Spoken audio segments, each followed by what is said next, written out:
Hi, everyone. Welcome to the 13th edition of Solution Illuminator series. Today, we're going to be talking about holistic coaching. I'm excited to be with my guest, my honorable guest, mentor, and also a very helpful person in the past personally. Today, I'm here with Dr. Ophelia. I'm going to read such a short biography for Dr. Ophelia.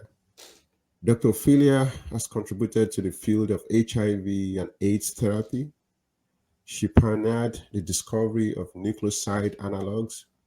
She's the author and co author of more than 75 scientific articles, book chapters, and a book titled Interdisciplinary Mentoring in Science Strategies for Success.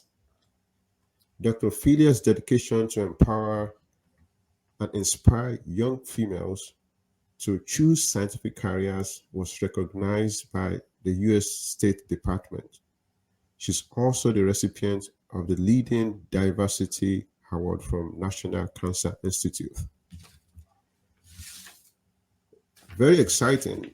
Dr. Ophelia is an International Coaching Federation certified life coach.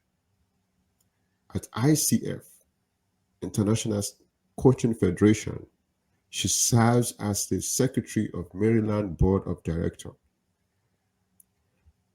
As a coach, she's an empowering person. She's empowering people to be their own selves, to discover their passions and move forward with their own solution.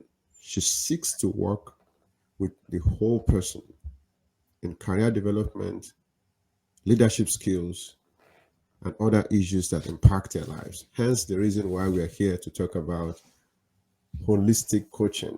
Very exciting topic. I'll give a brief background to that. As an immigrant coming from Nigeria, holistic coaching is not something we talk about every day, especially coming from a humble background whereby you're talking about the fact you want to have a roof over your head and food to eat. Those are the basic needs. But it feels like as you move to different environments, you start hearing things like coaching, holistic coaching, and things like that. So, and of course, I probably do not know too much about that, and that's why we've invited our guest today, Dr. Ophelia, to help us to talk about this a little bit. And so, Dr. Ophelia, there's a lot of things that we've heard about holistic coaching. What is this holistic coaching approach? What is it all about?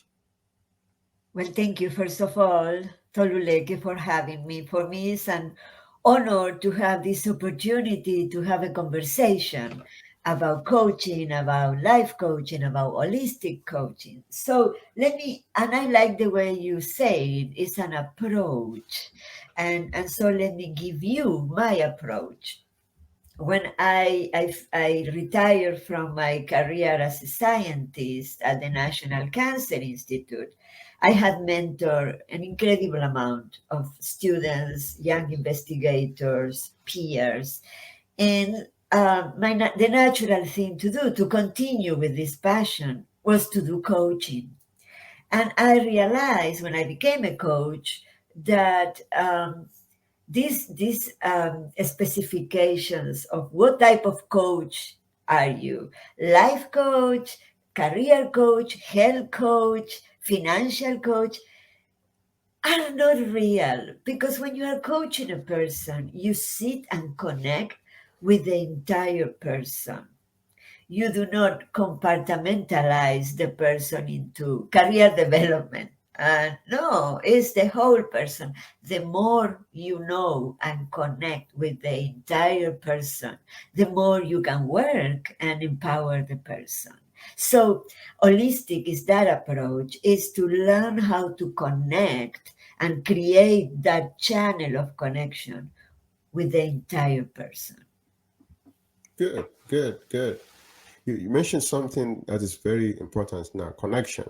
There's a book that changed my life by one of my mentors, John Maxwell. The title of the book is Everyone Communicates, but Few People Connect. Oh, Because communication is at different levels, and it feels like the highest level of communication is connection, which you just mentioned. So you're saying that the reason why you're talking about holistic is because you actually want to make a connection with a person that you're talking to, which is very exciting. So when you make this connection with people, what are the conversations you have to make sure that the interaction you have with them can make their life better? What are the hints? What are the things that you recommend for them to do to make their life better? well, I'm glad you give me the opportunity to explain that coaches don't recommend, or those are counselors maybe, or experts, but the coach, what I do to have connection, I care. I do care. And I connect because I listen, not because I talk, but because I listen. So when you do that, when you're curious, when you are really engaged in listening deeply, you listen what is said and what is not, then you generate that channel, that space in which the person really feel seen and heard and can be more of themselves. So, yes, that's what generates a space and a connection. And as coaches, what we do is to keep asking those questions, revealing for yourself. So, when you as a coach ask a question and the client goes, you know you nail it. You know you are in the right place, because they need to think, they need to explore, they need to reflect. And all of the solutions, or at least the answers to the client's questions, are inside the client. Is the client that is, it comes already with all these answers. You help just unpack those as Wow, solutions. Yeah. good, good, good. So, as a researcher, we're both researcher. You have a PhD, I have a PhD. We've been doing research for some time, and we're still going to continue to do research. And we know for sure that the kind of questions that we ask, the quality of the questions that we're trying to answer when we do research, really determines the importance of such research. And even in the outside world of the research, people will say that the quality of the questions you ask will determine the quality of your life. Wow, that is a very good point. And in a world whereby it feels like when you ask question, people don't necessarily want to answer question, because asking question means that they probably have to say something they don't want to say, something a little bit too personal. And that leads me to the question of vulnerability, being vulnerable, because you're saying that when you have a client, you really have to get to know the clients, and getting to know somebody also entails them sharing a part of them that they probably don't really want to share anyways. It's true. So And it's hard. good. How do you make them get out of their shell, so to say, in quotes, shell in quote, such that they can actually just be comfortable to share things that they probably would not be able to share with anybody on the street, because now they have to trust you and share certain things with you.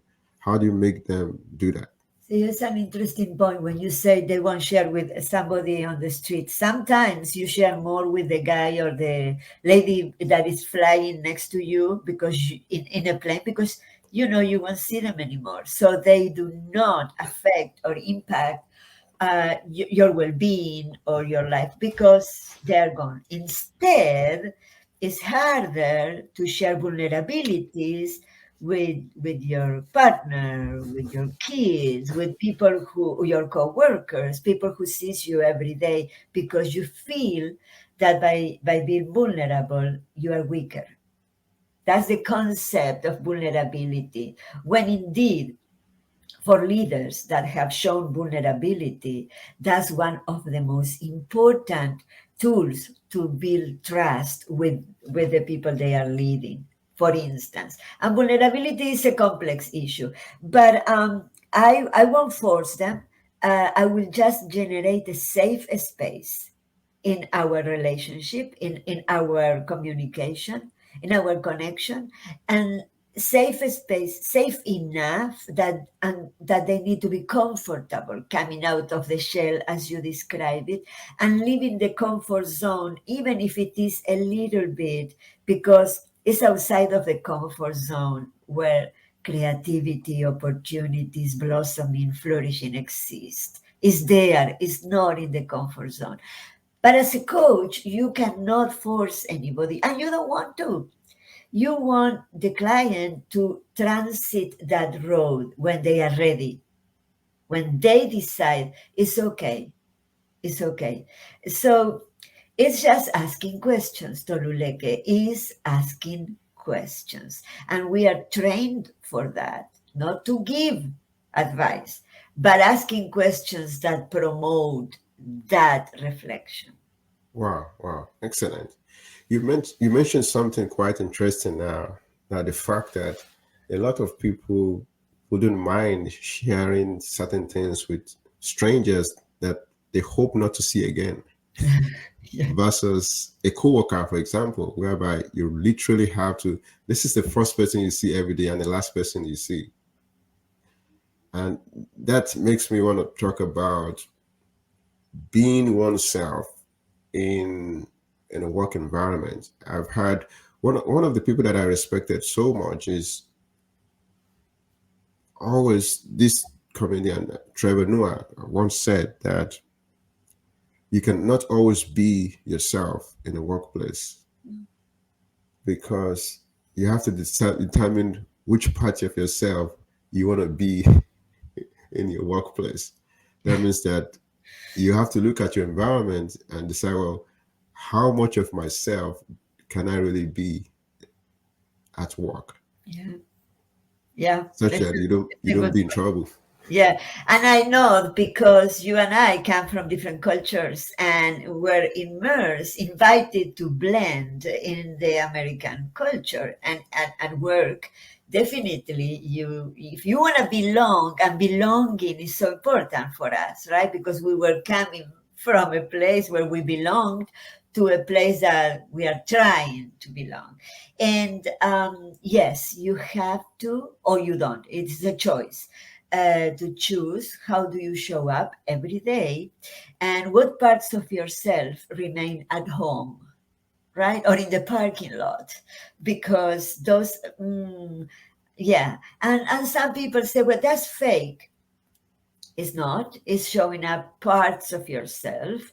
The other ones are toned down. I toned down my expressions, my effusivity, my bubbling, a lot, because I knew it was not going to be well received or perceived as serious as a scientist has to be in the stereotypes that we live, right? And I did to blend. So definitely people think about that, and by reading the room using emotional intelligence, you know when are you going to be okay and when, and you probably can relate to the same, right? how Yes. how do you behave in your country when you go back, or with your peers when you are together, Hmm. and the body language and everything, and how do you tone down some things when you are Yeah, at work. yeah. I think part of what we should be able to do as humans is to be able to read the room, just like you said, the body language, because people are not saying something verbally, but their body language is saying something. And I've met people over time that they seem not to understand that in communication, we said communication is basically about 50% of body language. People not saying anything, but the body movements, the eyes, the neck, the shoulders, and everything is saying something. that we probably don't pay attention to. And if we pay attention, maybe that will be better. Yes, and some people are naturally loaded with emotional intelligence and they can read the room and they can perceive things that will be appropriate or not appropriate to say and how the other ones are feeling. And other people are not. And this is not good or bad, it's the way it is. So, for you, if you are a good reader of the room and the person next to you is not, you also need to understand that that person doesn't have the perceptions that you have, right? Yeah. And now with the Zoom, I think that you humans now, we are developing new skills to be able to read and perceive emotions through the screens. Isn't that something? We are so tuned when we care, right? And to read body language and what is not said and things of that sort, that we are developing something, trying to really polish the skills of emotional intelligence. Yeah. Wow, exciting. So the major conversation is now about questions, right? Holistic coaching is not giving people the answer, but actually asking questions that they will be able to use to refine their experiences and be able to say something about it. So I think it's important we go to the specifics. For example, if somebody said, well, I'm currently in a job that they don't like, they don't really, they are not excited to go to work in the morning, and you as holistic coach are supposed to interact with them, what kind of questions would you ask the person that will make them to be able to think and make a decision about their job? Yeah. It's an example of course, where we take it out of the context of this person or so. But something that I was trained also on positive psychology. So one of the things, my first instinct will be to transform the negative thoughts into positive. And that's not holistic or non-holistic coaches do that. Instead of the person comes and says, what I don't want. I don't want this job. It gives me ABC. So the question is, what do you want? Okay, what do I want? I know what I don't want, but what do I want? I want to be free. I want to be myself. I want to remove the covers in the morning with an emotion to go to work because I want to contribute. I want to have an impact. I want to be seen and heard. I want to be part of a team. I want to be able to produce ideas that are moving forward, etc., etc., etc. Some people might tell you, I want to make $1 million. You know, there are different needs for everybody, but and those are all valid. So that little transformation of the narrative that is toxic sometimes, I don't want this, I don't want this, I don't want this, on something you want, puts the client in a different dynamic, in a different paradigm, in a different mindset of, okay, I want ABC, I'm going to work on that direction. Isn't that easier to work in a direction when you know where are you going? Wow, excellent, excellent, excellent. So that's one of the example. Another example that I think is also very interesting to talk about is what happens in different culture. For example, I'm originally from Nigeria. I'm here in America. Being in Nigeria for almost 30 years of my life, of course, I have a lot of knowledge and experiences about what happens there. And also, you originally from Argentina. So, based on the cultural differences, how can you help somebody to adjust to a new culture using the knowledge from holistic coaching? Yes, that's a very good question.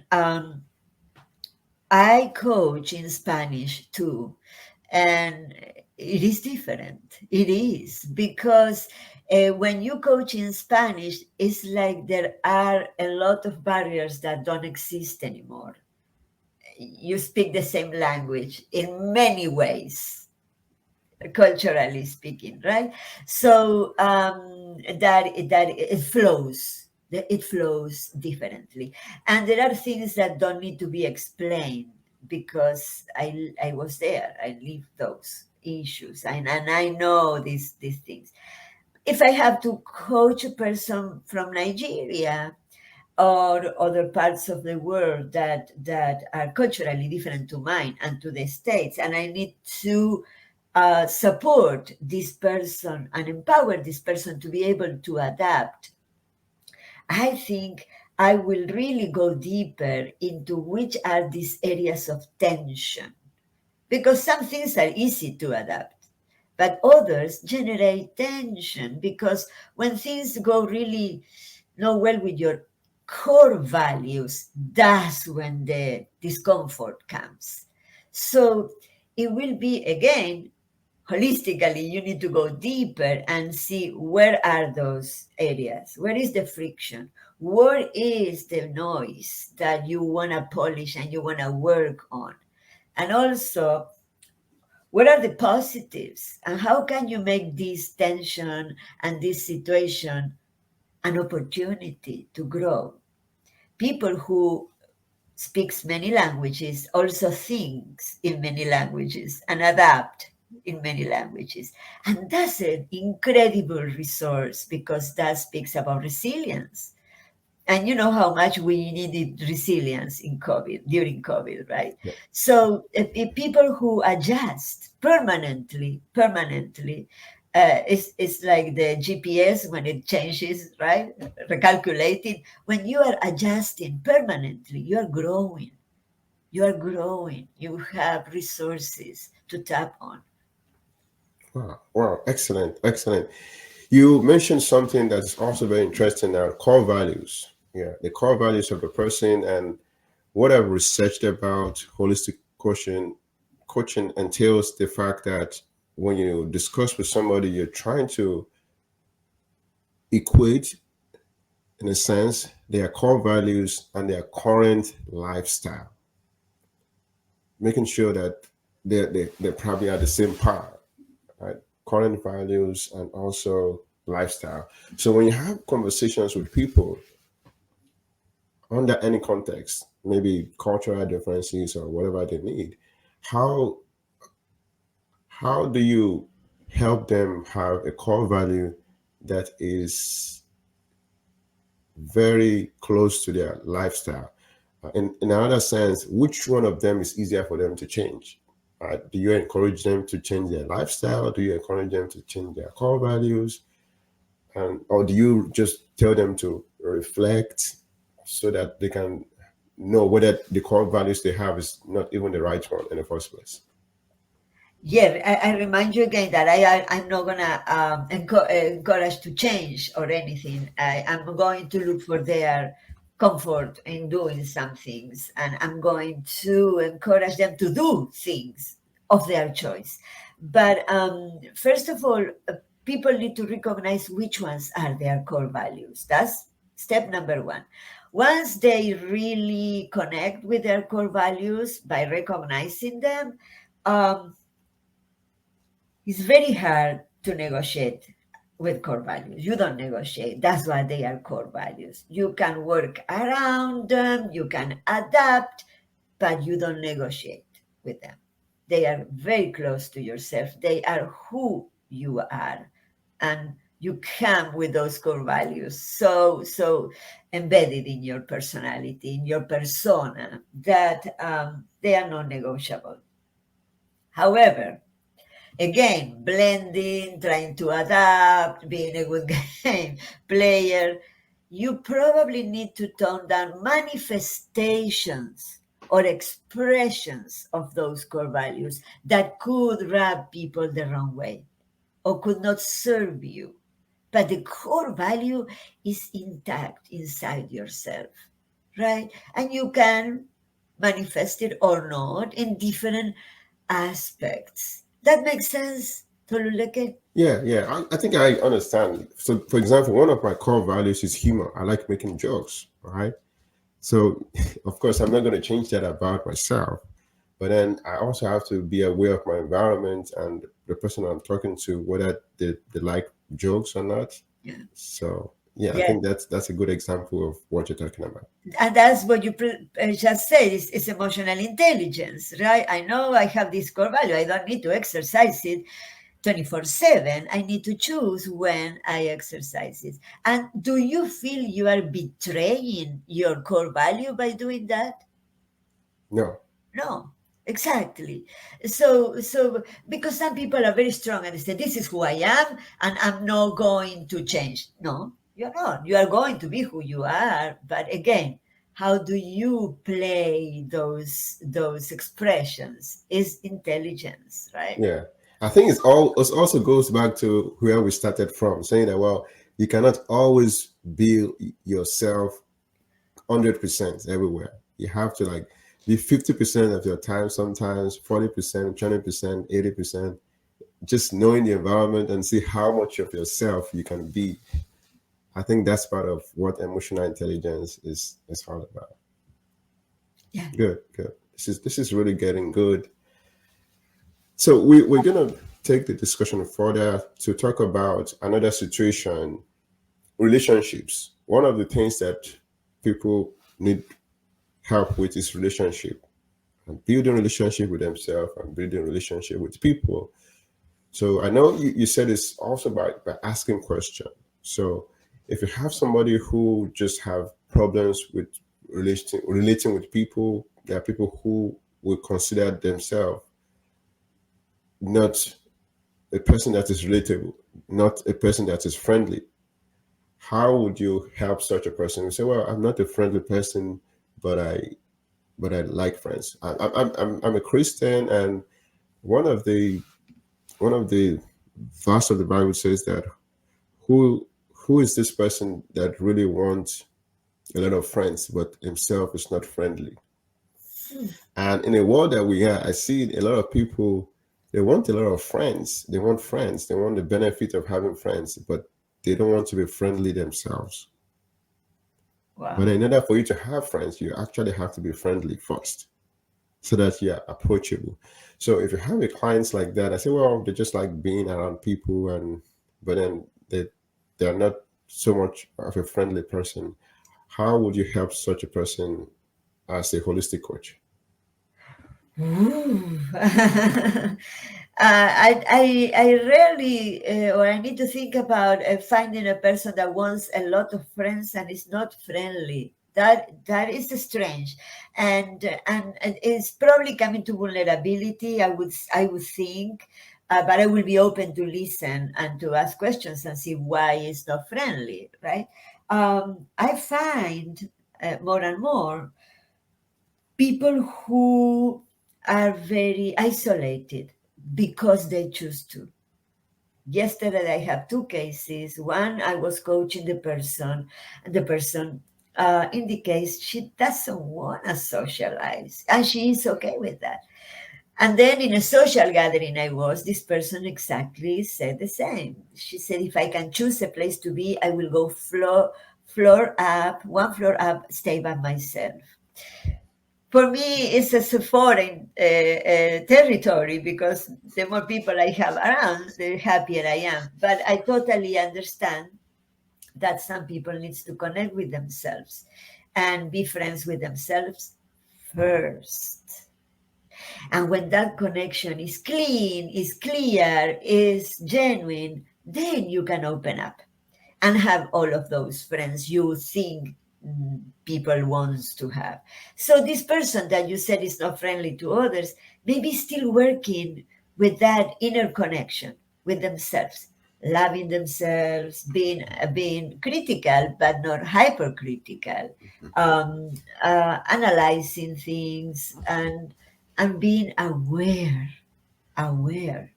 of others so they can connect. Because we come back, it seems that today the word is emotional intelligence. If you want to be a friend with somebody, you need to read the person and see what does the person like, what the person does not like, and adapt and play around those rules and see if you feel comfortable. If you don't, that's not your friend. That's okay. But I wonder about this type of people you described, Toluleke, if they do need to work on themselves a little bit before they are ready and open and fresh to share with others themselves and adopt others too. That's what friendships is, right? It's so exchangeable. Good, good, good. Thank you so much. This is really exciting. I'm learning a lot, and I hope our viewers is also learning a lot. So we want to talk about the process of getting a life coach. When somebody determines, well, maybe I should try a life coach. Maybe they're struggling with weight loss, exercise, and so many challenges. And I say, well, I probably should talk to a holistic coach. What are the things to consider to be able to know for sure which of the holistic coach is suitable for them, is the one that they should talk to? Yeah, coaches in general, and of course, holistic coaches can cover a very very large a range of topics, concerns. Some things are so specific. I just want to do X. Can you help me with X? And then others have a longer period of they need to marinate ideas or things like that. And a coach is just, when you play tennis with the wall, Hmm. just the wall. So the coach bounces those, it's the wall, right? So you have a space, first of all, a space that you can dedicate to yourself, to your thoughts, and to your reflections. Somebody that is listening. And then a containment that really provokes reflection and exploration. So if you don't know if you need a coach or not, you can just have a short, um, not interview, a short, my page, for instance, Positive Coach.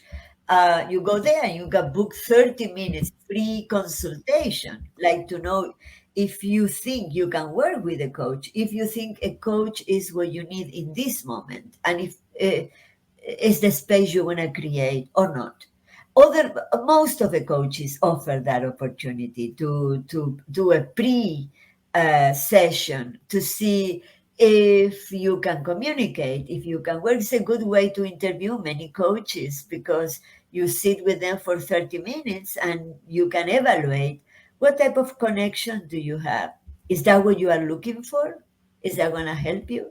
So I will invite people who are not knowing really well what a coach can offer you, and if it is scary or so, just go for a 30-minute free consultation and learn about what is there for you and if you want to take it or not. Wow, wow, wow. This is really great. It's very helpful. Holistic coach, holistic coaching is what we're talking about today, in case you're just joining. And I'm here with my guest, Dr. Ophelia. She's really knowledgeable in this area. I will try to gain some knowledge here. So let's still talk about the fact that when people reach out to coaches, they have to make a connection. We just established that. And the connection has to be a real one that can help the coach to achieve their purpose.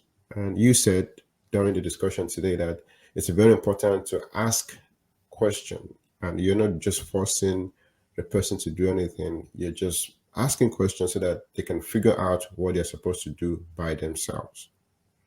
All right. So my question is, after you ask question, what is the follow up like? After you ask the client's question and they're trying to come up with certain things, what do you do next as the coach? Right. There are some structures to the session. The session, I call it, it's a structured conversation because a typical session has some parts to it. And the very first part of a session is 45 minutes.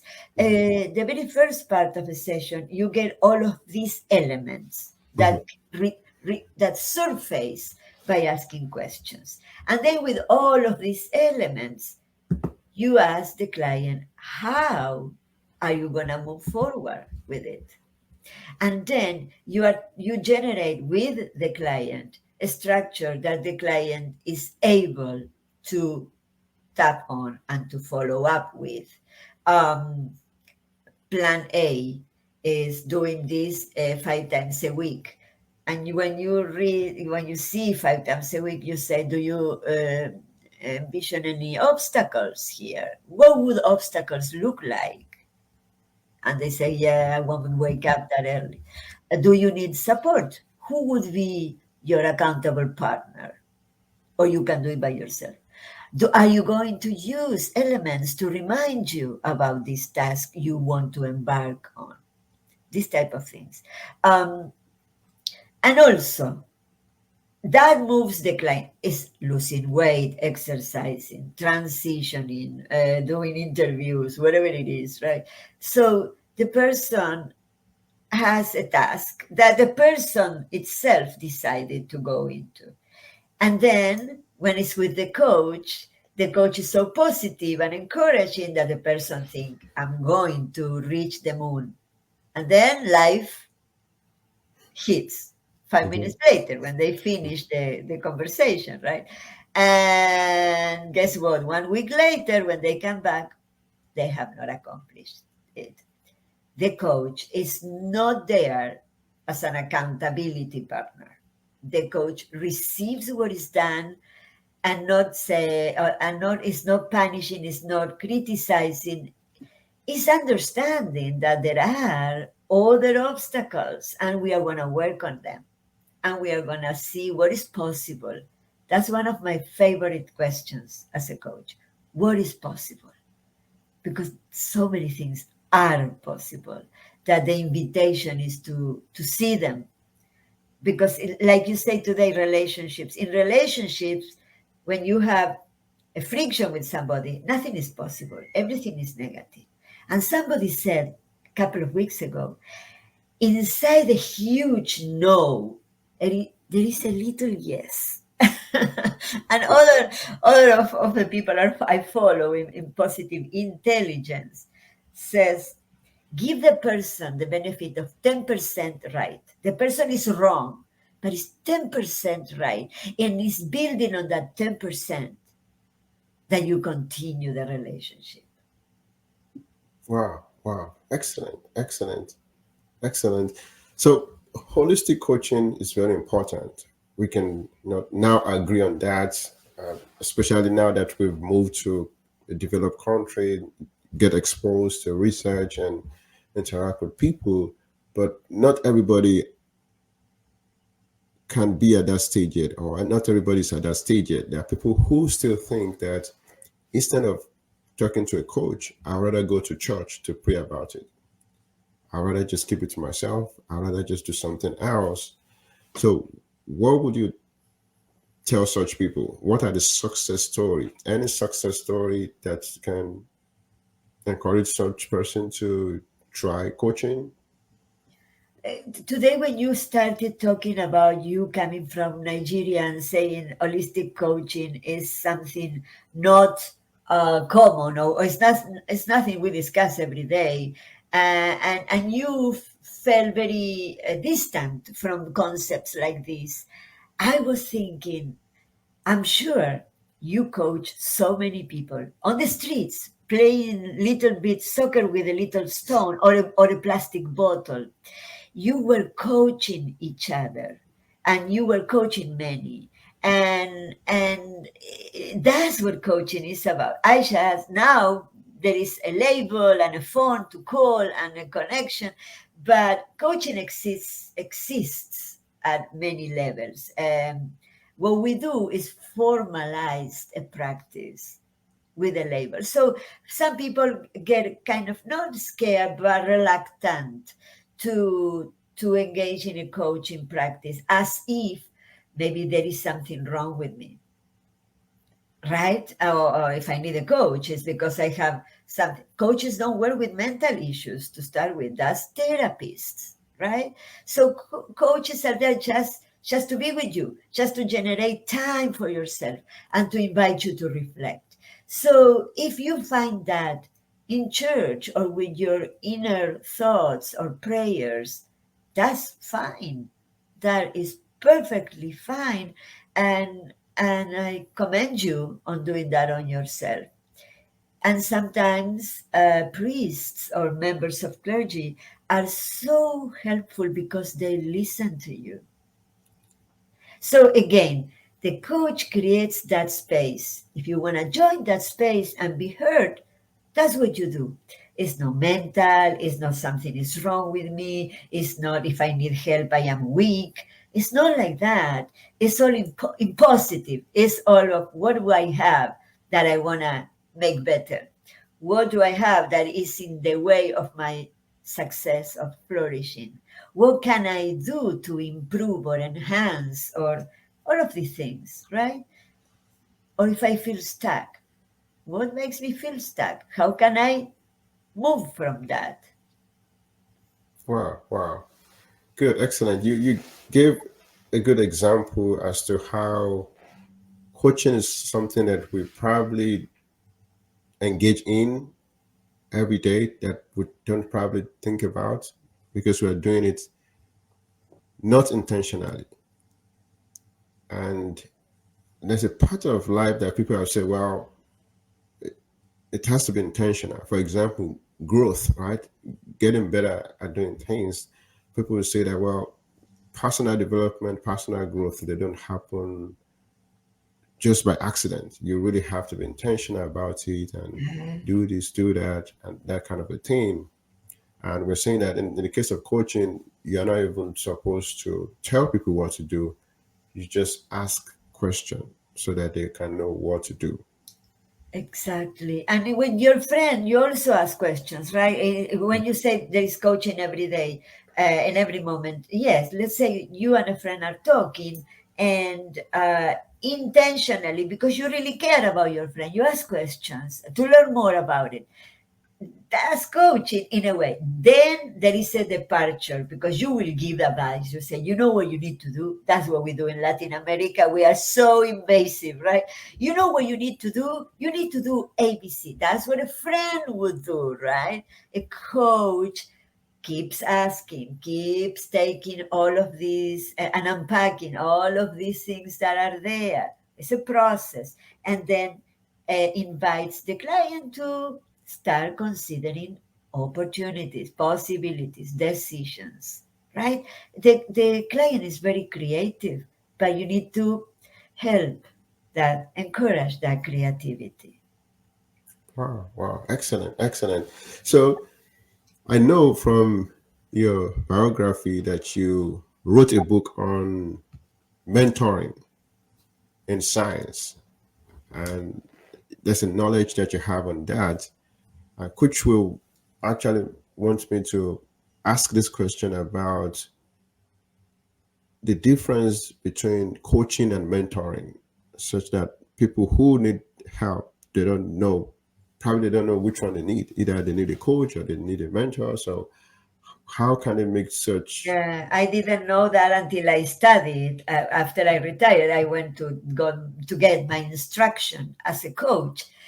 Oh, that was so hard because I was trained and I was a natural mentor for so many years, and now I needed to cover my mouth in my sessions with my clients when I was studying. Right, I was practicing, and the instructor will be very intentional about telling me this is a mentoring thing, right? It's not a coaching thing.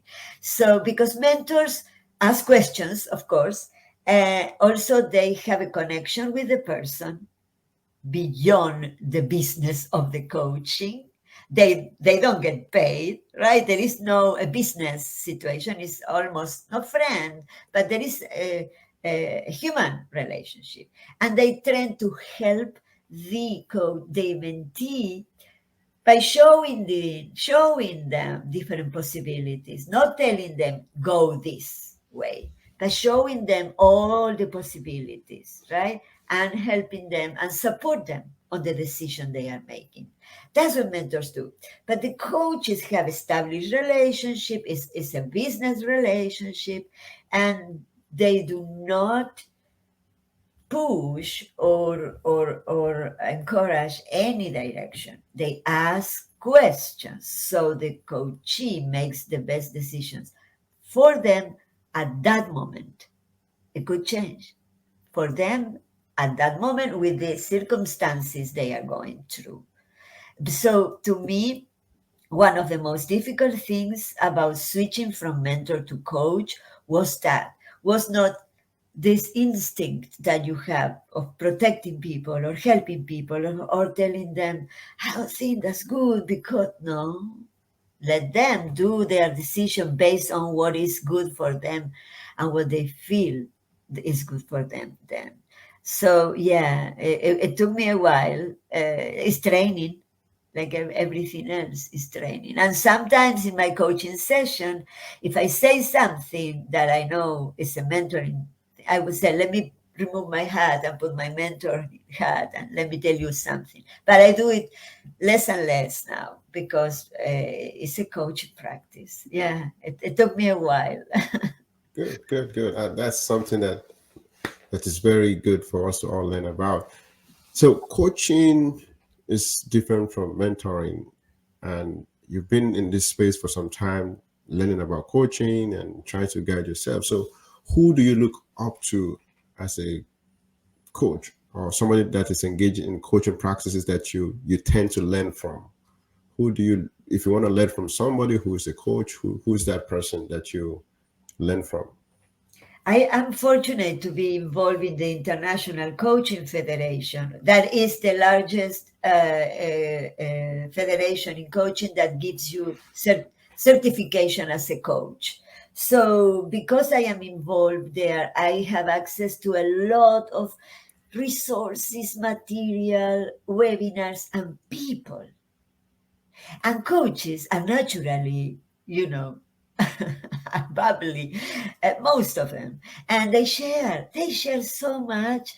I was used to a different type of societies, right? Society, the Cancer Society, the Toxicology Society, where there is collegiality, but here is like a need to share. So I learned from many. To be able to get certified, you have to have a mentor coach.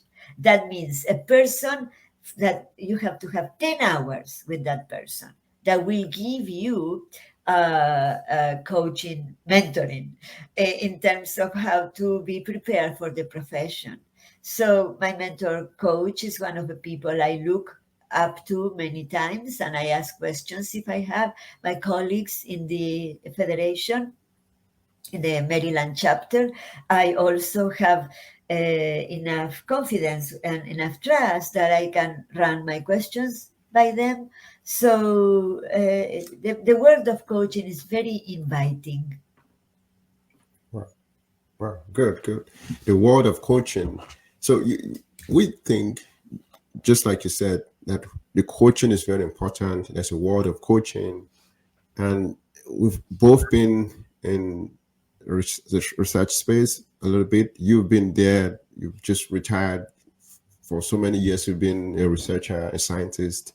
You have a lot of experiences that my experience is very small, which will make me want to ask you this question about, in a research world, in a scientific space, why do we tend to use the word mentoring, mentorship, than coaching? I've never seen any scientist that said, well, that's my coach. No, because it's different. And I think it's genuinely mentoring what takes place in academia or in the science world. The same that in corporate or business. Is mentoring. Is mentoring. It's not a business unless you go outside of your organization or inside your organization and you engage with a coach.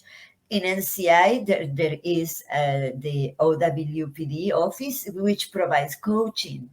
and also at NIH-wide there is coaching, and in many in the private sector there are opportunities to get coaching besides the mentoring. It's different. Yeah.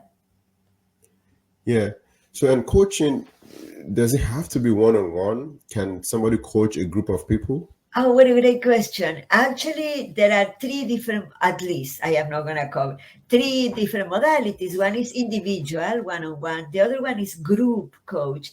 And the other one is team coaching, which is different.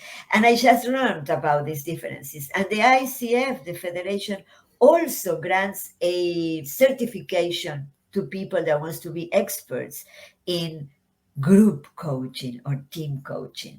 And the difference between group or team is group, for instance, you coach a group of people that wants to lose weight or they are diabetics and they need to learn about their care. Team is different. You go to a place and you coach a team that had the same vision, that work for the same purposes. So it's different, the style of coaching. Is very involved. The coach has to be really skilled to be able to coach with equanimity in a group in which you have the speakers, the non-speakers, the verbal, the ones that learn this way. Is different than establishing a one-on-one, but it's very useful because the experiences of others and what they say is very relevant for yourself in many cases, and you learn a lot from other people being coached. Wow, wow, excellent, excellent, excellent. The experiences and knowledge is really vast in this area. My next question is, you having experience in research and all this kind of thing that you've done, at what point did you think that you can be a very good coach? What made you make that decision that I want to go into coaching? And if anybody is thinking about doing that, what advice would you give them so that they know for sure that coaching is something that they should engage in? Yeah, you will be surprised on how many scientists approach me wanting to switch to coaching. Yeah. And what do they have to do? And I told them everything that I did that they have to do. It's hard to say when you are a good coach because you are always learning. You like now with the team and the group, you can learn that there is always something else to learn. Um, Perhaps because we are scientists and we love learning, right? And we feel it's good to be reading and getting new concepts and applying them. So I think you are a good coach when you are genuinely listening and connecting with the person. And when you see this transformation, coaching is transformative. When you see this transformation between the person that came the first time for the first session and the person that finished the program of 10 sessions and is a different person, you feel so good that you think you're a good coach or you did a good thing, right? And you did what your call was for, or when you sign up for, when you decided to go into the profession. But there is always room to grow and to keep learning and to keep applying new concepts. The concepts of positive psychology are so relevant. I did my specialization on positive psychology. It took me 6 more months because 8 more months because I wanted to learn more about these concepts that I had intuitively developed. But there is a lot of research and scientific studies behind it. I enjoy that a lot. Wow, wow, wow. So if somebody enjoyed those things or these things that you just mentioned, they should probably consider being a coach too. All right, thank you. Totally, and it's not something that is that departed from you as a mentor. The concepts are not; they are different methodologies and different things. But uh, anybody can just join a program, or if they want to call me, I can tell you what program I did and why I think that was helpful or not. What are the steps?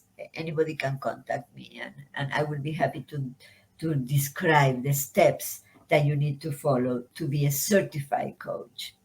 Good, good. This is really exciting. Thank you so much, Dr. Ophelia.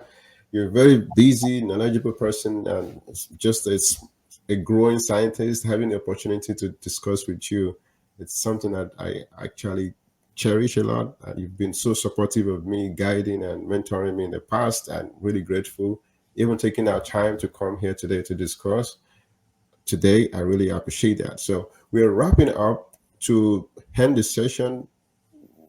Please let us know a few things you want to tell our audience and how can they reach you. What are the services that you render? If they want to reach out to you, what is the platform that they can reach out to you to gain more knowledge? Sure.